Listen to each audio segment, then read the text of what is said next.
Graça e paz, irmãos, boa noite. Satisfação estar com os irmãos nesta noite. Viemos ali de Alagoa Grande, estou com a irmã Érica, o casal que sempre está conosco, nosso irmão Dário e Messia. Meus irmãos, eu gostaria de compartilhar uma palavra com os irmãos nesta noite que encontra-se no livro de Gênesis, capítulo de número 37. Conforme os irmãos forem encontrando, eu gostaria que ficassem de pé e abrissem a palavra do Senhor, permanecessem com ela aberta em Gênesis capítulo 37.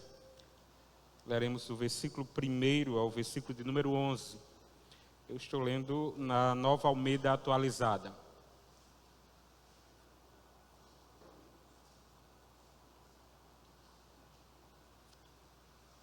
Vejo que todos encontraram.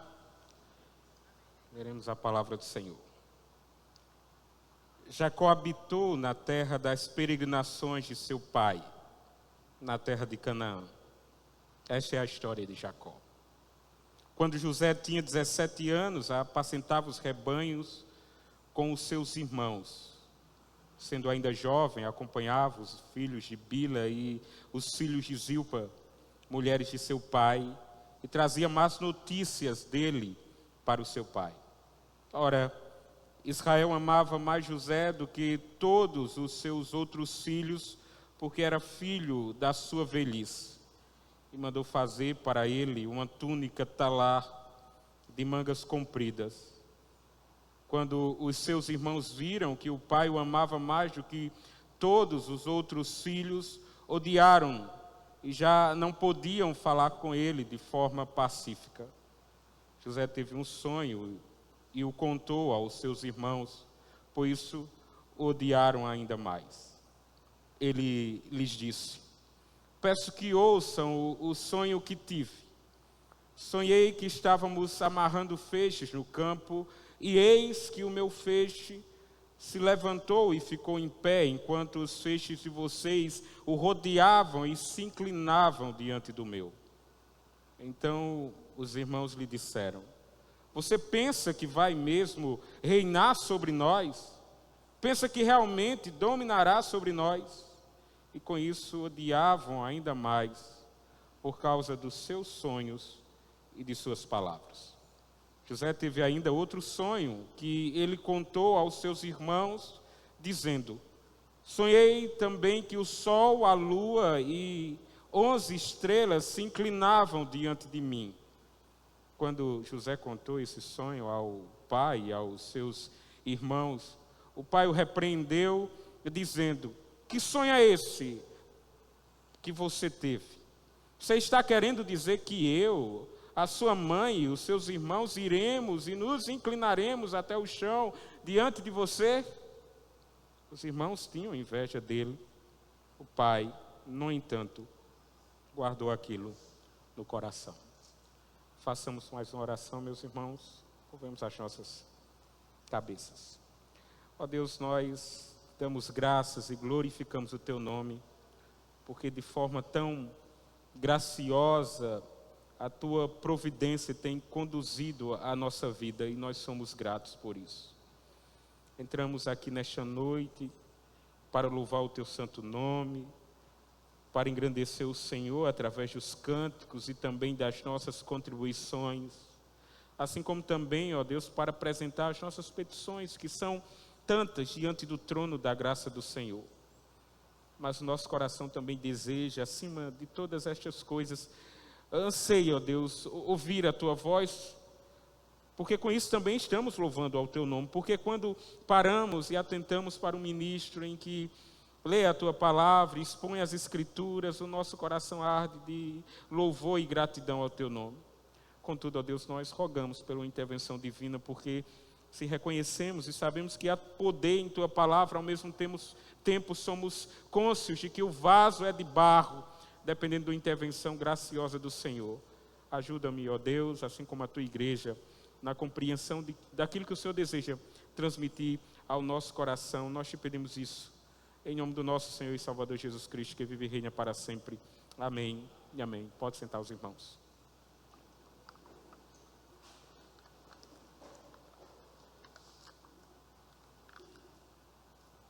No último mês, iniciamos uma nova série de exposições na nossa igreja em Alagoa Grande, sobre a família de Jacó. E enquanto eu preparava um dos sermões, lembrei-me de uma cena que assisti há algum tempo em uma série famosa de um canal de streaming. Nela, o personagem principal, em uma das ocasiões que se reunia com a sua família, ele pega um cálice nas mãos, levanta para o alto uma taça, levanta para o alto e propõe um brinde com as seguintes palavras, abre aspas, um brinde à família, às vezes um abrigo contra a tempestade, às vezes a própria tempestade, fecha aspas. Essas poderiam muito bem, irmãos, ser as palavras de Jacó, talvez ao receber a sua família no palácio de Faraó, depois de todo o contexto que ele vivenciou. Mas isso é assunto para outro sermão. O fato, meus irmãos, é que é incrivelmente triste constatar que após a queda no Éden, a família foi se deformando a ponto de perder quase que totalmente a razão da sua existência, que é manifestar e viver para a glória do Deus triuno. No entanto, o nosso Deus é o Deus da família. No coração dos planos do Senhor, dos planos divinos para o homem, está a família. Na verdade, irmãos, a família é a mais antiga e básica instituição criada por Deus entre os homens. E já no livro de Gênesis, o Senhor revela o seu propósito redentivo a partir da família de Abraão, reafirmando essa promessa aos seus descendentes, Isaque e Jacó, mas não antes de moldá-los através de acontecimentos e circunstâncias que pareciam indissolúveis. É interessante considerar, irmãos, que de todas as famílias da terra, o nosso Deus escolheu talvez aquela que se mostrara, como disse o autor lá, o personagem, a própria tempestade. Na verdade, nós não teremos dificuldades em constatar isso, a começar pela passagem que examinaremos nesta noite. A princípio, percebam que o capítulo 37 de Gênesis abre, como disse certa pessoa, a história épica da família de Jacó e de seus descendentes, com um destaque em um dos seus filhos, um dos seus 12 filhos, José. E como já consideramos, nós não temos aqui uma família modelo para referência. Ao contrário, diante de nós está o que mais tarde a ciência irá denominar como uma família disfuncional. Favoritismo, ódio, inveja, ciúmes, traições, são palavras que definem bem essa família. No entanto, irmãos, é exatamente na disfuncionalidade dessa família que a providência graciosa do Senhor age para o cumprimento da promessa redentiva de Deus em separar para si uma comunidade de adoradores. Assim, ao longo das cenas, nós podemos ver e testemunhar a mão de Deus controlando e prevalecendo sobre as decisões de cada um deles.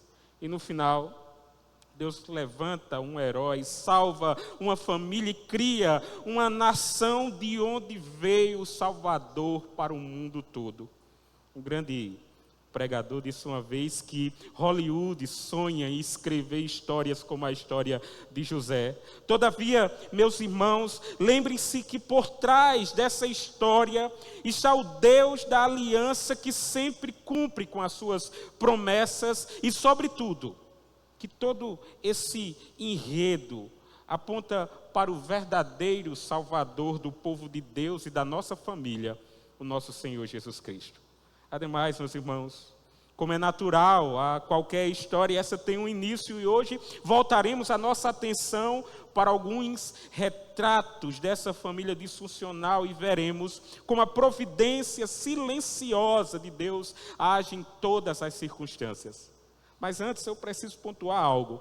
Recentemente eu li um livro indicado por um amigo que ele pontuava e destacava algo interessante. Ele dizia que nós, ao entrarmos em contato com algumas ou com todas as narrativas bíblicas, devemos evitar o caminho do moralismo, tentando encontrar nesses textos ou narrativa um código sobre o que podemos ou não fazer. Isso é óbvio, pois afinal o autor não tinha a intenção de propor ou de falar sobre moralidade ao descrever a história que nós temos em mãos. No entanto, irmãos, eu penso que também não devemos ignorar as valiosas lições que nós podemos extrair para a nossa vida a partir dessa narrativa. Evidentemente que não deixando de sermos norteados pela mensagem central.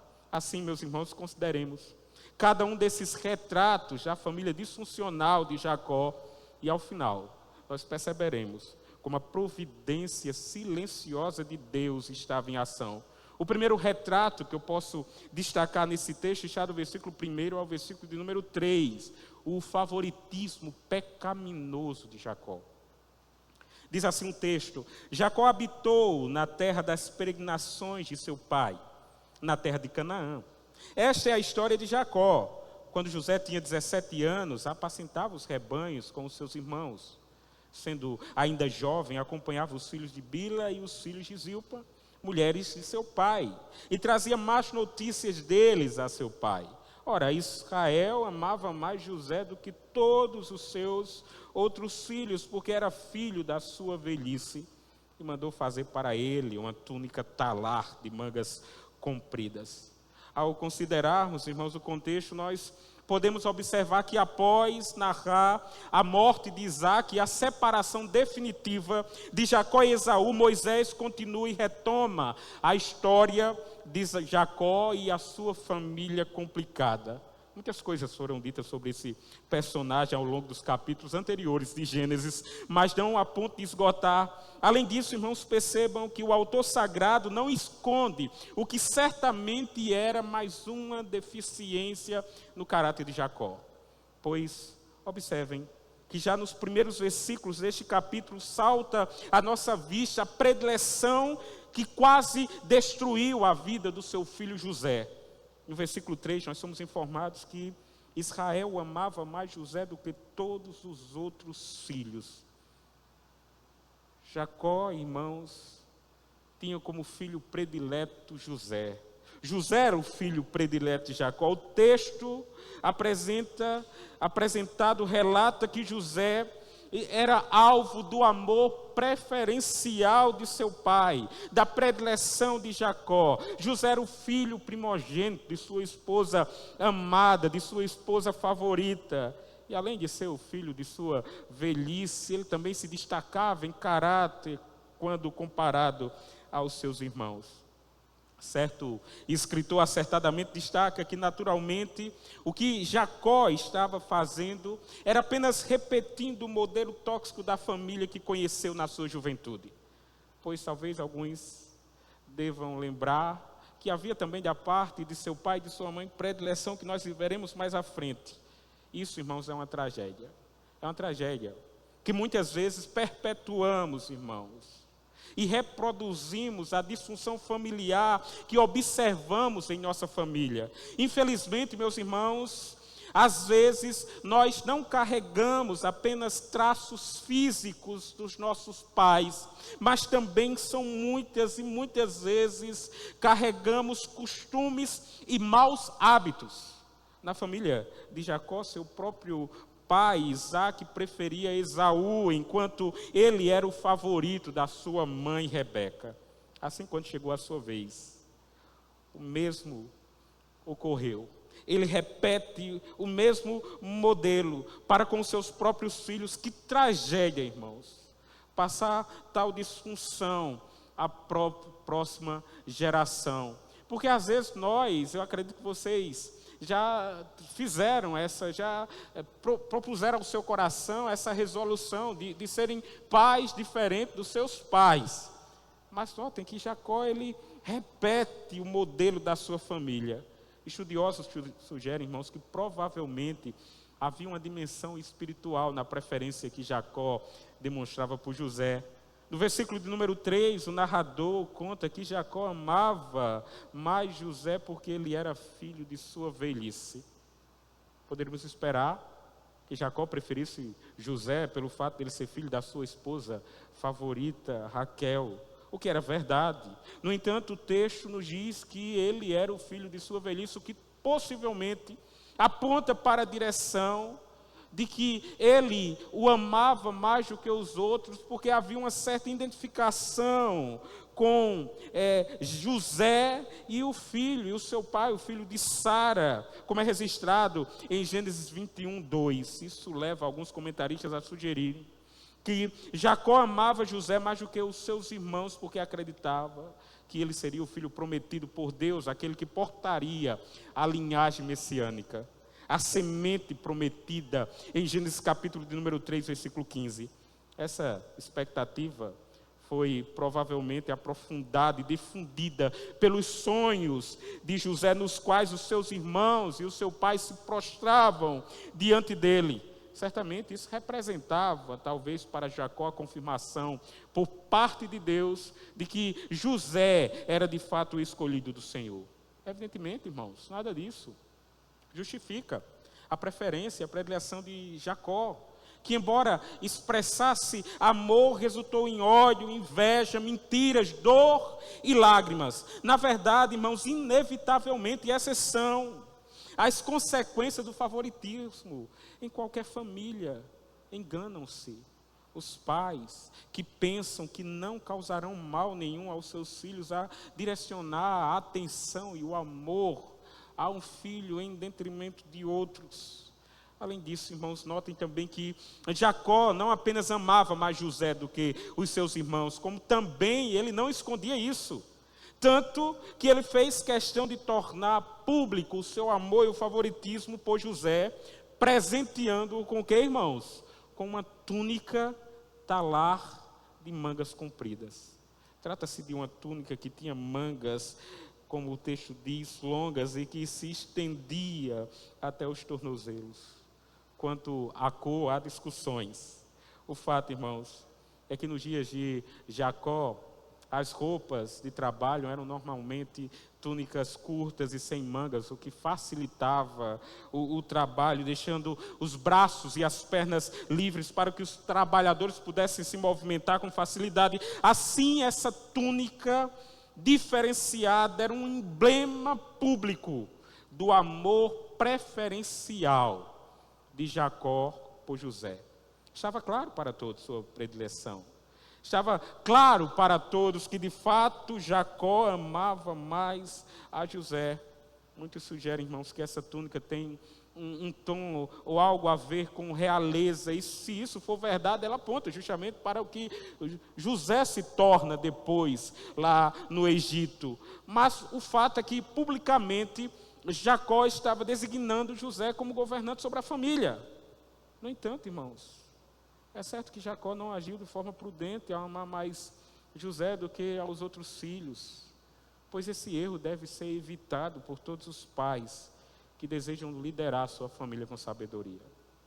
Qualquer família deveria ser uma redoma das mais belas afeições, pode transformar-se em uma prisão de tormento, quando a medida do amor não é justamente dividida. Enquanto alguns desfrutam de uma certa atenção e afeições, assim como carinho, outros são ignorados e desprezados. Na verdade, irmãos, como disse certo pregador, um lar pode ser um pedacinho do céu aqui na terra, ou uma antessala do inferno neste mundo. E não esqueçamos, meus amados irmãos, que tudo dependerá, em grande medida, dos pais, da maneira como nós lidamos, ou melhor, como nós criamos e educamos os nossos filhos. O famoso puritano Matthew Henry, comentando esse texto, ele nos convida a observar que, embora os filhos mereçam de fato um amor especial dos seus pais, e eles são felizes quando assim recebem. É prudente que os pais não façam diferença entre os filhos, ou entre um filho e outro, porque o governo paterno, diz o puritano, ele deve ser imparcial e exercido com mão firme. Jacó falhou. E se você conhece a história desse patriarca e a sua família, saberá que essa predileção expressa na túnica é apenas mais uma de suas falhas como pai. Dizem que é sábio aprender com os erros alheios, e de fato é, irmãos. Então, ao olharmos para Jacó, que examinemos a nós mesmos como pais. Será que não temos cometido erros semelhantes? Será que também não temos falhado na criação dos nossos filhos?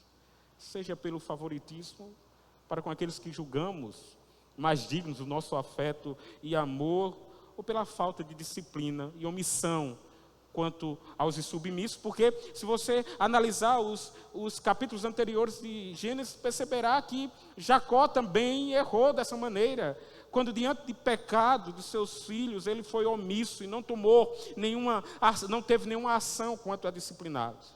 Nós podemos até estar distantes desse patriarca quanto ao tempo, mas não nos distanciamos deles assim, irmãos, em nosso proceder. E eu não me refiro somente ao favoritismo, mas também à omissão, como pais, quando não usamos da nossa autoridade para disciplinar os nossos filhos.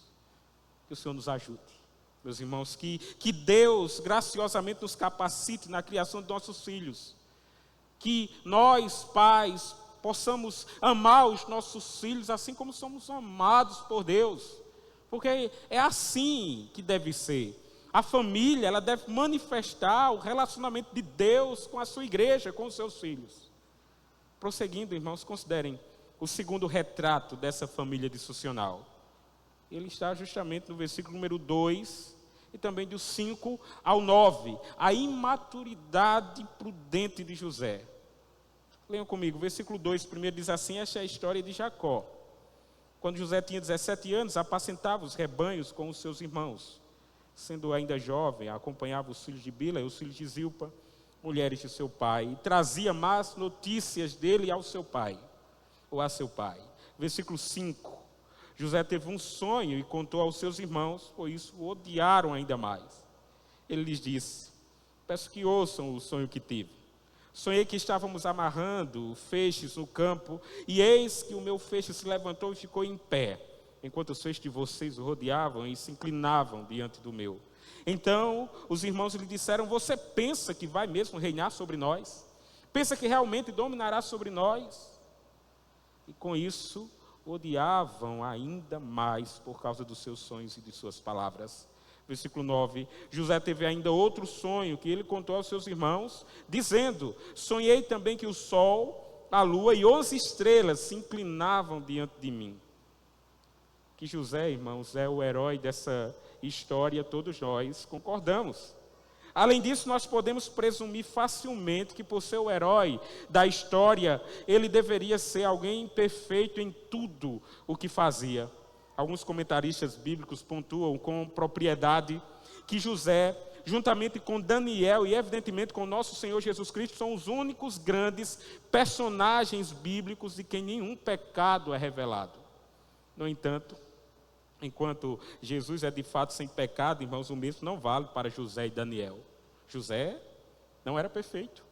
Na verdade, essa é uma das muitas belezas das Escrituras Sagradas, que conferem veracidade aos seus relatos. Ela não é semelhante aos livros de ficção que nos apresentam super-heróis sem qualquer defeito ou mancha no caráter. Longe disso, os escritores sagrados costumam expor com fidelidade tanto as qualidades quanto, irmãos, as imperfeições desses personagens, que de outra forma nós não saberíamos que eles eram exatamente como nós somos, pecadores, portadores de virtudes, mas também de muitos defeitos.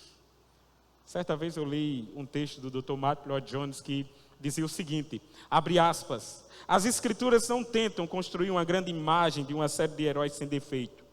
A mitologia faz isso, e a humanidade normalmente faz o mesmo, mas a Bíblia nunca o faz. Ela mostra os homens em suas fraquezas tanto quanto em sua força, fecha aspas. Assim notem, meus irmãos, que no versículo de número 2 nós encontramos José aos 17 anos de idade sendo enviado aos campos para ajudar os seus irmãos no cuidado dos rebanhos ou das ovelhas. Um fato interessante é que, ainda que ele fosse o filho preferido de Jacó, ele não foi criado na ociosidade ou em regalias, porque não amam verdadeiramente os seus filhos, aqueles que assim o fazem. E de fato, ao contrário, os estraga quando assim fazem. Aqueles que não são treinados a nada, disse certa pessoa, não servirão para nada. Todavia, irmãos, o autor sagrado também nos informa que entre as atividades serviçais de José, encontrava-se uma que não é bem vista, seja na cultura que for. O texto diz que José trazia más notícias deles, ou seja, dos seus irmãos para o seu pai. Em Gênesis capítulo 37, versículo 2. A pergunta é: que más notícias eram essas? E aqui há duas linhas de pensamento, há discussões. Alguns dizem que essas más notícias eram relatórios de tudo que os seus irmãos faziam de errado, o que nós não podemos descartar. Entretanto, irmãos, certo escritor disse uma vez que em nossa língua a expressão más notícias podem ser tanto notícias verdadeiras quanto notícias falsas. Porém, estudiosos dizem que no hebraico essa frase específica tem uma conotação de relato falso ou maldoso. Os espias, por exemplo, descrito em Números capítulo 13, versículo 32, trouxeram a mesma espécie ou tipo de relato falso ao povo de Israel, vindos da terra de Canaã, dizendo que não valia a pena lutar por ela. Eles disseram, e diante dos filhos de Israel falaram mal da terra que havia espiado. Além disso, em Provérbios capítulo 10, versículo 18, a palavra aqui é traduzida como difamar. Dessa forma, alguns estudiosos concluem que José não gostava muito dos seus irmãos, ou talvez não gostava de servir a eles, e aproveitava a oportunidade para então levar relatórios, talvez fabricados ou exagerados, sobre os erros deles ao seu pai, e assim, irmãos, contribuiu para perpetuar a divisão entre os seus irmãos, aqui descrito como os filhos de Bila e Zilpa. A quem descarta totalmente essas possibilidades, principalmente se considerarmos o fato de que Moisés escreveu nos capítulos anteriores acerca dos irmãos de José. Também ele não fala de forma tão clara que, de fato, esses relatos eram maldosos. Contudo, irmãos, eu acho que nós não devemos descartar isso. No entanto, meus irmãos, há outra questão. A maneira como José lida com os sonhos que o Senhor deu. Ou melhor, como ele não sabe lidar com eles. Vamos relembrar os sonhos? Primeiro, ele se viu colhendo grãos com os seus irmãos, quando de repente 11 feixes se curvam diante do seu. Não é isso que diz no versículo de número 7? Sonhei que estávamos amarrando feixes no campo, e eis que o meu feixe se levantou e ficou em pé, enquanto os feixes de vocês o rodeavam e se inclinavam diante do meu. Depois disso, ele teve outro sonho, em que o sol, a lua e 11 estrelas se inclinavam diante dele. Gênesis 37, 9 diz, José teve ainda outro sonho, que ele contou aos seus irmãos, dizendo, sonhei também que o sol, a lua e 11 estrelas se inclinavam diante de mim.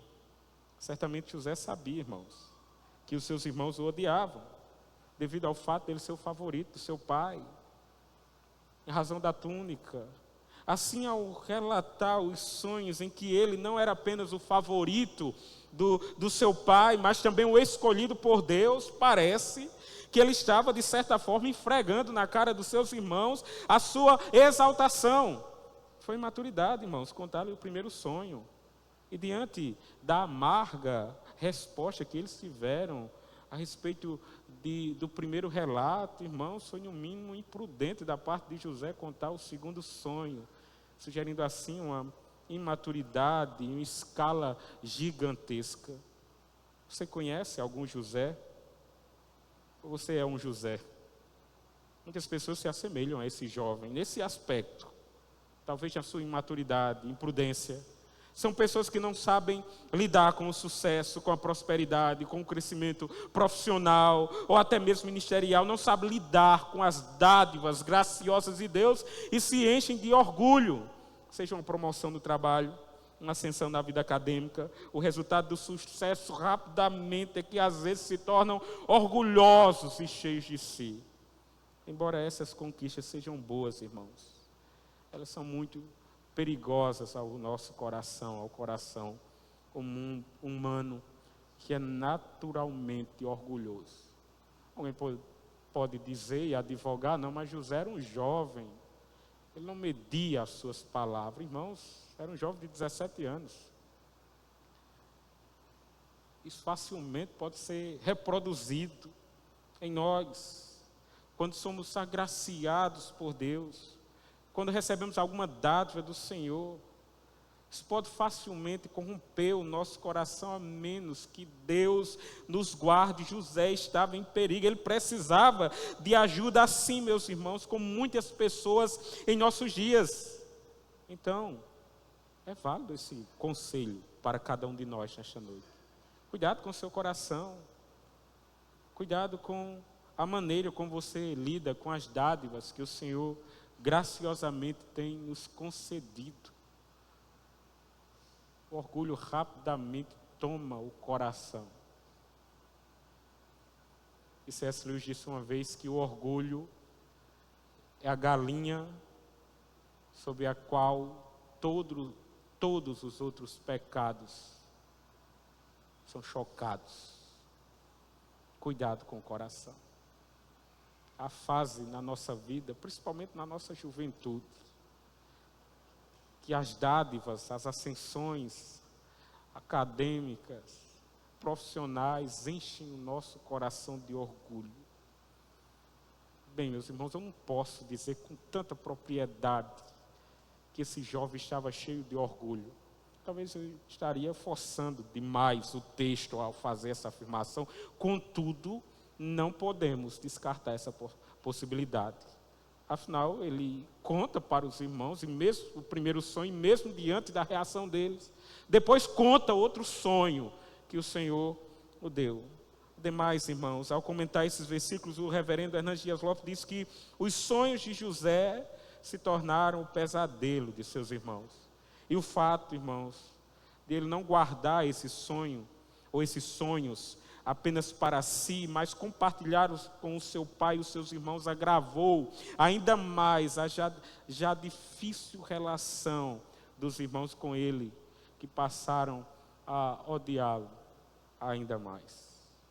Isso nos leva ao terceiro retrato dessa família disfuncional, o ódio incontrolável dos irmãos de José. E nós veremos isso no versículo 4 e 5, depois do versículo 8 e 11, que diz assim: quando os irmãos de José viram que quando os seus irmãos viram que o pai o amava mais do que todos os outros filhos, odiaram-no e já não podiam falar com ele de forma pacífica. José teve um sonho e o contou aos seus irmãos, por isso o odiaram ainda mais. Versículo 8. Então os irmãos lhe disseram: você pensa que vai mesmo reinar sobre nós? Pensa que realmente dominará sobre nós? E com isso odiaram ainda mais por causa dos sonhos e de suas palavras. Os irmãos tinham inveja dele. O pai, no entanto, guardou aquilo no coração. Observem, meus irmãos, quanta cólera transborda desses versículos. Eles, de fato, em razão da inveja. Por mais dura que seja a palavra, odiavam José. E esse ódio era quase que incontrolável, mesmo sendo injustificável. Certo comentarista disse que a tagarelice, a gabolice e a túnica ostensiva de José inflamaram ainda mais o rancor de seus irmãos contra ele. Não havia dúvida que todos estavam unidos em um só ódio contra o sonhador. Na verdade, já odiavam José. E após ele relatar os sonhos, odiaram ainda mais, que não conseguiam nem cumprimentá-lo. A primeira manifestação desse ódio estava no fato de que já não podiam falar pacificamente com ele. O texto diz literalmente, versículo 4, e já não podiam falar com ele de forma pacífica. Isso pode ser traduzido da seguinte forma: não podia ou não podiam nem mesmo saudá-lo. Certa pessoa disse que eles se comportavam como Caim, a semente da serpente. Isso foi antes de começarem os sonhos. Depois desses sonhos, eles odiaram José ainda mais. Versículo de número 8. Talvez alguém possa perguntar, mas como isso é possível? Pois, ainda que não fossem filhos da mesma mãe, o sangue de José corria, irmãos, nas mesmas veias de seus irmãos. Como possível que um irmão odeie tanto o outro? Na verdade, irmãos, depois da queda, as relações que deveriam manifestar afeições e atitudes como amor, perdão, reconciliação, foram maculadas por sentimento de ódio, inveja e rancor. Isso, irmãos, em todos os âmbitos, principalmente dentro do lar, entre pais e filhos. Irmãos,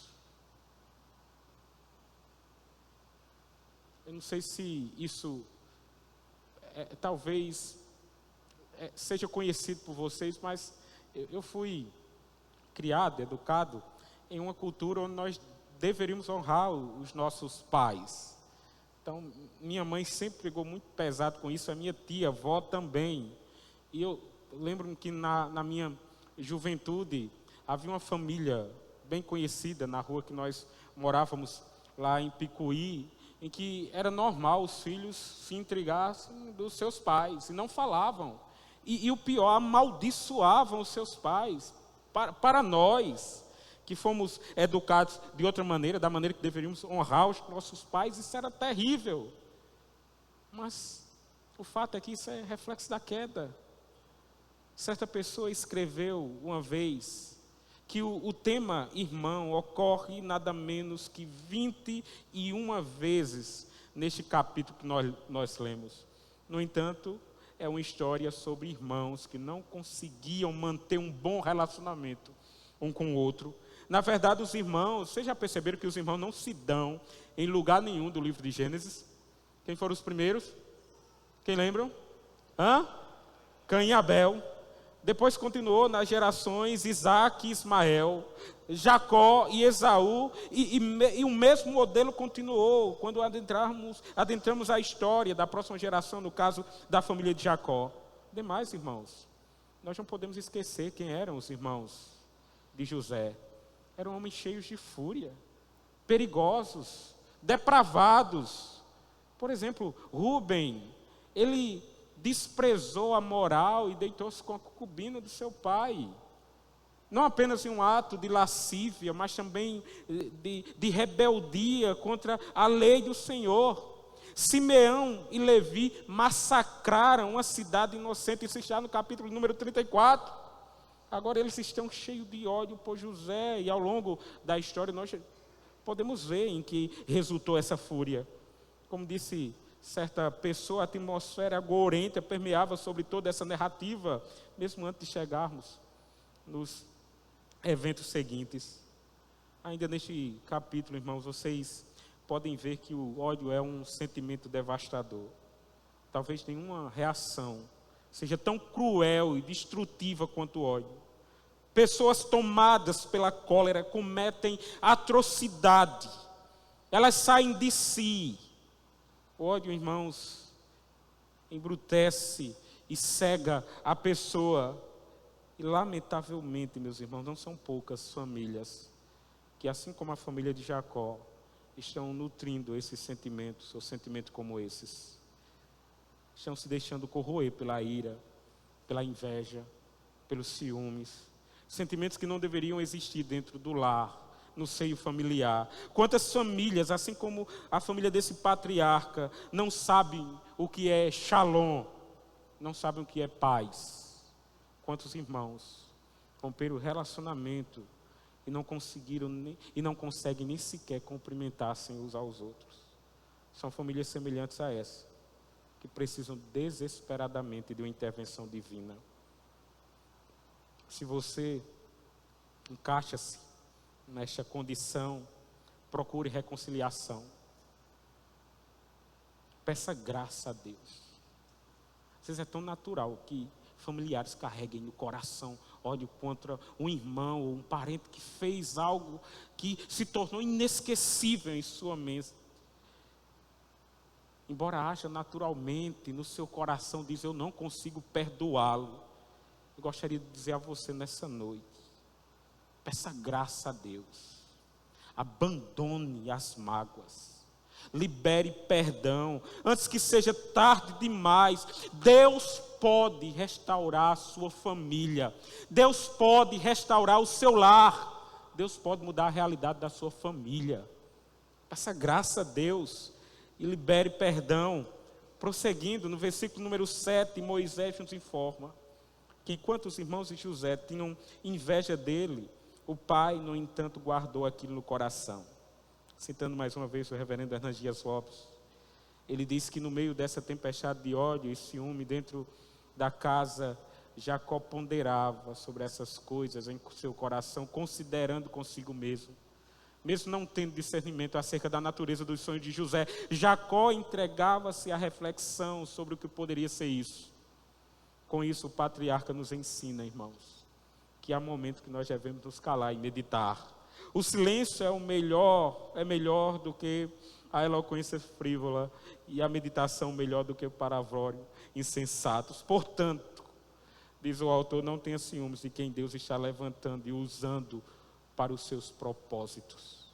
E isso nos leva à terceira parte desse sermão, ou o terceiro retrato, a providência silenciosa de Deus. Certamente é possível que alguns de nós, no primeiro contato com essa passagem, tenha dificuldade em identificar Deus nessa história. Lembre-se de que até aqui nós falamos sobre favoritismo, orgulho, inveja, intrigas, ódio. Sendo assim, é difícil, irmãos, e quase impossível enxergar o Senhor em meio a esses maus sentimentos que estão tão distantes da pessoa e do caráter do nosso Deus. Além disso, vocês perceberam que o nome de Deus não é mencionado em nenhum desses versículos que nós lemos? No entanto, embora seu nome não seja mencionado na passagem, irmãos, isso não significa que o Senhor não estivesse ativo. Durante toda a narrativa sobre José, Deus é visto, e principalmente por meio dos atos da sua providência, fazendo com que cada detalhe, irmãos, da história se encaixe para dar à luz os seus propósitos na vida de cada um desses personagens. Aqui nessa passagem, a ação mais óbvia de Deus é que foi Ele quem enviou os sonhos a José. Certo comentarista assegura, ou destaca corretamente, que os sonhos de José não eram delírios de sua juventude, mas revelações divinas acerca do que aconteceria no futuro, quando a família de Jacó se prostraria diante do seu irmão, que estava como líder e salvador de todos. Talvez a essa altura alguns de vocês possam questionar o que Deus estaria pensando ao fazer tudo isso, ou melhor, ao permitir tudo isso. Porque Ele jogaria um fósforo aceso a um barril de pólvora dessa família disfuncional, sabendo muito bem na dor, no sofrimento e em tudo que causaria. Não é preciso, irmão, ser uma divindade onisciente para ver onde essa história vai acabar. Contudo, precisamente por ser Deus, quem Ele é, onisciente e soberano, Ele pode fazer tudo isso. Ele sabia exatamente como José se comportaria diante dos sonhos. E também como Jacó e os seus filhos reagiriam aos sonhos de José. Nenhuma das circunstâncias de suas vidas esteve nem por um microscópio, irmãos, fora do controle da soberana e graciosa providência de Deus. Ele sabia o que aconteceria e como utilizaria de cada fragmento de dor, de sofrimento, de disfunção, para moldar as vidas de cada um membro dessa família em termos de algo muito gracioso. Desse modo, meus irmãos, Deus realizaria os seus propósitos redentivos para a família por meio de tudo que ocorrera, não somente para essa família, mas para o mundo inteiro. Não havia nada de acidental, irmãos, o fato de Deus ter mandado os sonhos para José. Tudo fazia plano, ou parte do seu plano perfeito. No entanto, vale a pena observar que os caminhos redentivos do Senhor não são os nossos. Se não, me respondam, quem de nós escolheria crescer em uma família disfuncional que explodisse em pecados violentos e traumáticos? Quem aqui escolheria ser vendido como escravo, levado para longe, a uma cultura alheia? A resposta é óbvia, meus irmãos, ninguém. Mas esse era o plano perfeito de Deus para José e sua família. Em nossas próprias vidas, irmãos, é comum presumirmos que quando as coisas acontecem, ou quando coisas terríveis acontecem, quando relacionamentos se desmoronam, quando os pecados traumáticos arruinam a nossa vida, são sinais de que certamente o Senhor estaria ausente, porém nada poderia estar tão longe da verdade. Gostaria de dizer para você nesta noite, Deus realmente odeia o pecado, e qualquer sentimento que se opõe ao caráter santo de Deus, ele nunca é a causa ou justifica o pecado. Nós somos responsáveis pelos nossos próprios pecados e a depravação do nosso coração. Mas os caminhos redentivos de Deus, irmãos, não nos levam a evitar sofrimentos, conflitos, situações terríveis como famílias partidas, nem mesmo a expressão e ação da nossa própria natureza pecaminosa. Em vez disso, o seu plano perfeito para as nossas vidas frequentemente nos leva para o meio de tempestades, onde nossa disfunção e o nosso pecado, juntamente com o pecado de nossos familiares e amigos, se expõem claramente aos olhos de todos. Dessa forma, o Evangelho, irmãos, de forma poderosa, e a misericórdia de Deus se revela justamente nessas circunstâncias e situações. No caso da família de Jacó, Deus estava tratando com eles. Tudo isso era necessário. José, irmãos, por exemplo, ainda não estava pronto para ser o líder que se tornaria. Nessa etapa, como observou certa pessoa, ele era um jovem, excessivamente imaturo e imprudente. Ele precisava passar pela clássica escola de Deus, e certamente isso envolveria um longo período de treinamento reservado para ele. José seria preparado através de provações, tentações, sofrimentos, até que Deus decidisse que ele estava pronto para ocupar o lugar que ocupou, principalmente como líder do seu povo e salvador da nação. O caminho do crescimento espiritual para José, irmãos, envolvia sofrimento, abusos, maus tratos, separação do lar da família, tendo o seu caráter arrastado na lama e finalmente ser abandonado e esquecido durante anos pelas pessoas que ele ajudara. Isso foi um processo de treinamento necessário para torná-la a pessoa que Deus o chamava para ser.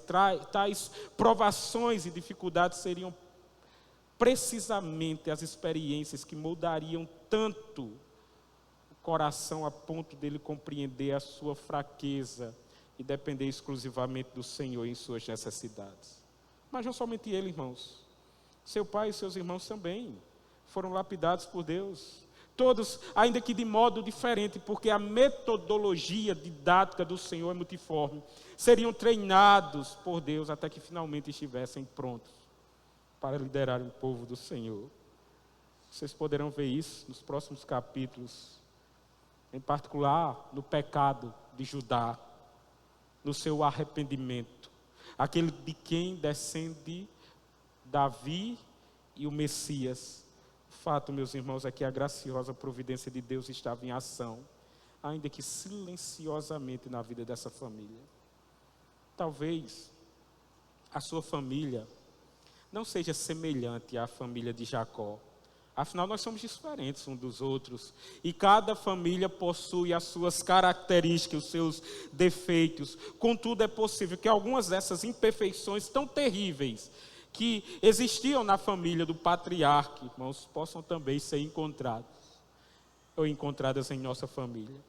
Quem sabe a sua família esteja neste exato momento passando por uma fase de conflitos, provações, sofrimentos, traições, ódio, rancor, inveja. Não sei se causado por sua tagarelice ou orgulho de algum dos membros, que resultou em divisões e mais conflitos. Talvez você esteja vendo a sua vida inteira explodir ao redor em um redemoinho catastrófico de pecado sobre pecado, quer os seus próprios erros, ou talvez as pessoas que cerquem você. Quem sabe você tem experimentado maus tratos por parte dos seus familiares, de pessoas que você não esperava, e agora se questione sobre como reagir diante de tudo isso. E o agravante é que você nem tem sonhos para recorrer, como José tinha, que revela o plano de Deus para a sua vida, e sente que não há possibilidade de restauração para o seu lar.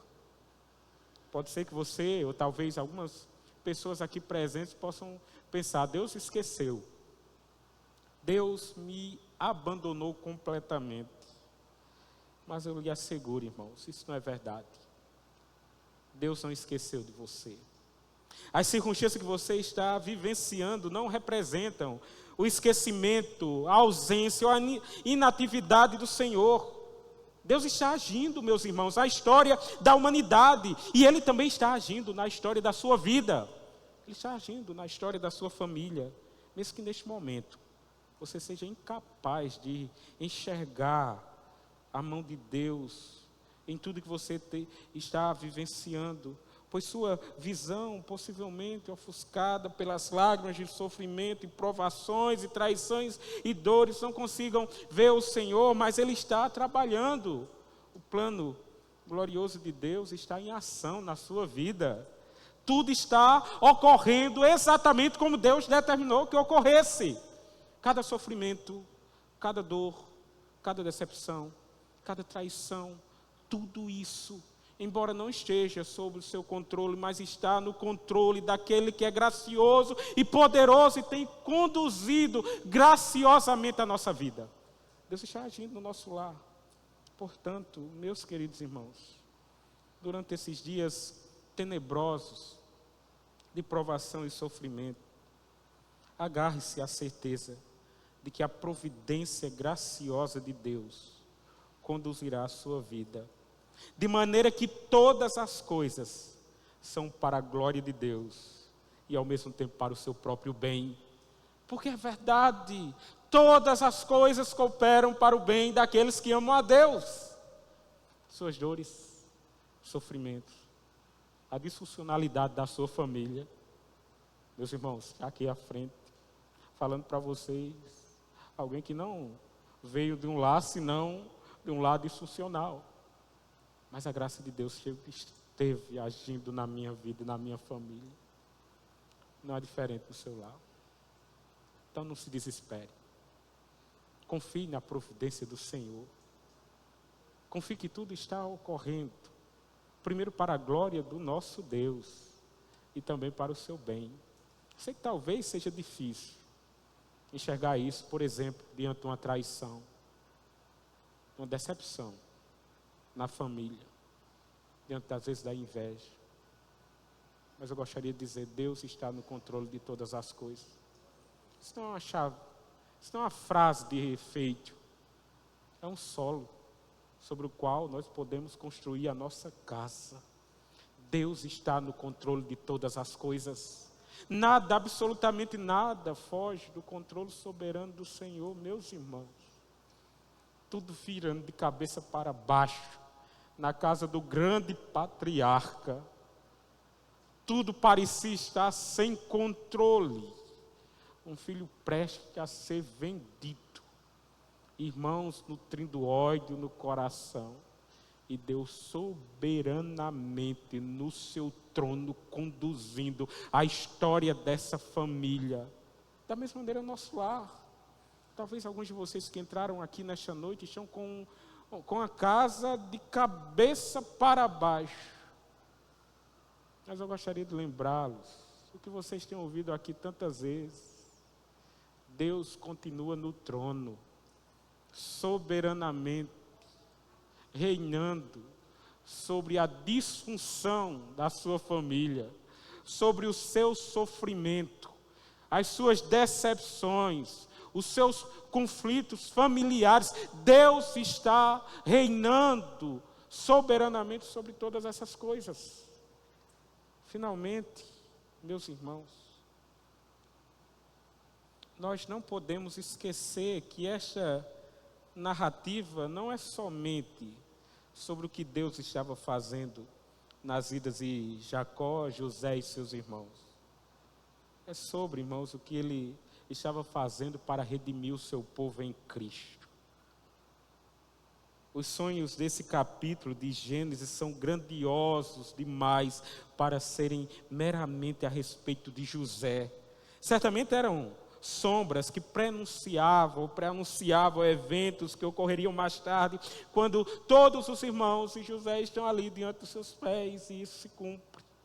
No entanto, como disse certo escritor, irmãos, foi ao Cristo prometido, não descendente de José, mas de Judá, e acima, ou muito maior do que Judá, o próprio Deus encarnado, diante de quem o sol, a lua e as estrelas verdadeiramente se inclinam. Esse glorioso Messias, o Deus homem, Jesus Cristo, voluntariamente se humilhou e permitiu entrar neste mundo de sofrimento e tentação.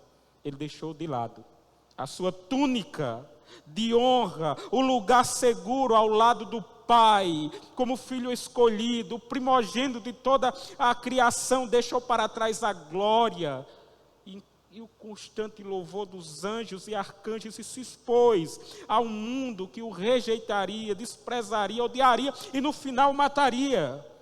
Durante o seu ministério terreno, irmãos, os irmãos, o nosso Senhor, não acreditaram nele. Depois leiam João capítulo 7. Deve ter sido doloroso para o nosso Senhor. No entanto, ele nunca revidou o ódio.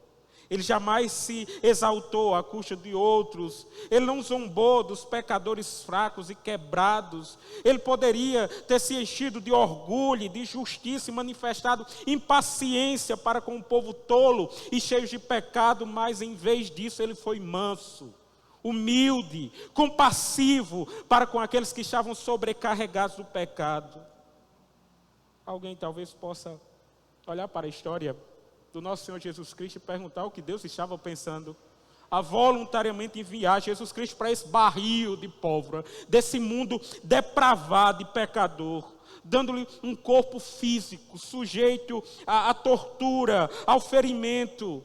E a resposta é: ele pensava em mim, ele pensava em você, ele pensava na igreja, ele pensava em pecadores redimidos pelo seu sacrifício. Para alcançar esse alvo, meus irmãos, Jesus tomou sobre si o castigo que o nosso pecado merece. Foi através de Jesus Cristo que a humanidade tanto rejeitou, perseguiu e odiou, que Deus salvou e tem salvado um povo.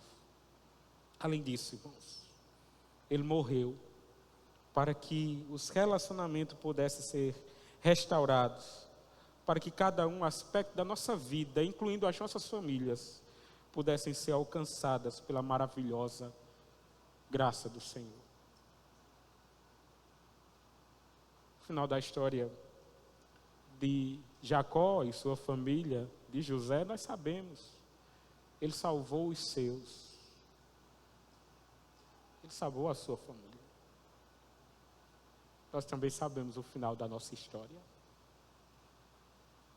O nosso Salvador já garantiu a nossa salvação.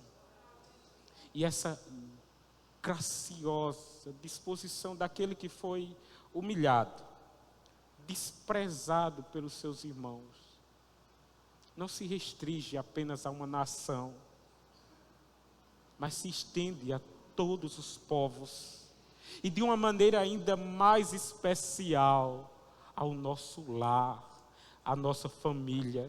Eu gostaria de dizer a você nessa noite, a sua família é alvo da graça e da misericórdia do Salvador do mundo, do nosso Senhor Jesus Cristo. A graça do Senhor pode alcançar o seu lar. Ele pode transformar a sua família. Portanto, meus amados irmãos, que possamos olhar para a disfuncionalidade de nossas famílias, assim como para os sofrimentos, dores, ódio e traição que nos sobrevêm, que nada assemelham-se ao do nosso Senhor e Salvador Jesus Cristo, sob a ótica da providência graciosa de Deus. Ele está conduzindo a nossa história.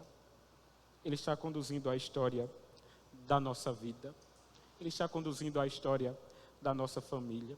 É tão maravilhoso, meus irmãos, poder descansar na providência divina e ter a certeza no nosso coração de que o Deus que conduz todas as coisas, que põe em movimento todo o universo, toda a galáxia, é o mesmo Deus que atenta para míseros pecadores como eu e você, e que inclina-se também ao nosso lar e graciosamente conduz a história da nossa vida. Por isso eu convido e repito a você nesta noite a meditar sobre essa verdade. Tudo que tem ocorrido no nosso lar, na nossa vida, na nossa família, sem sombra de dúvida, irmãos, é para o nosso bem e, acima de tudo, para a glória de Deus. Que Deus aplique essa palavra no nosso coração.